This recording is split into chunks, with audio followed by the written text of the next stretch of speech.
Arestado ang isang lalaki sa Quezon City dahil sa pagbebenta umano ng iligal na droga na nagkakahalaga ng 374,000 pesos. Itinanggi ng suspect ang mga paratang sa kanya. May unang balita si James Agustin. Walang kawala ang 38 anyos na lalaki na naaresto sa ikinasang drug bypass operation ng pulisya sa Barangay Batasan Hills, Quezon City. Ayon sa QCPD Station 6, nakatanggap sila ng mga reklamo mula sa concerned citizens kaugnay sa talamak umanong bentahan ng droga. Nag-conduct tayo ng information gathering at validation at naituro itong suspect na siyang responsable sa pagbibinta ng illegal na droga sa nasabing lugar.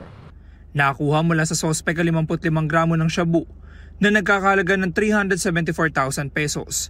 Inalam pa ng pulisya ang pinaka-source ng droga.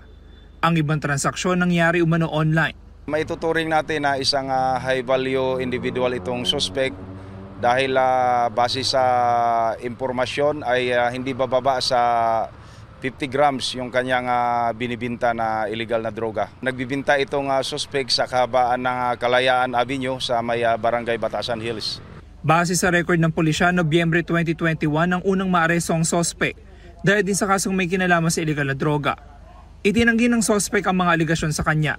Hindi sa akin yun. Kayo po binibenta na droga? Hindi o. Ano ko participation dito? Hindi po talaga sa akin yung droga na yan. Maharap ang suspect sa reklamong paglabag sa Comprehensive Dangerous Drugs Act. Ito ang unang balita. James Agustin para sa GMA Integrated News. Gusto mo bang mauna sa mga balita? Mag-subscribe na sa GMA Integrated News sa YouTube at tumutok sa unang balita.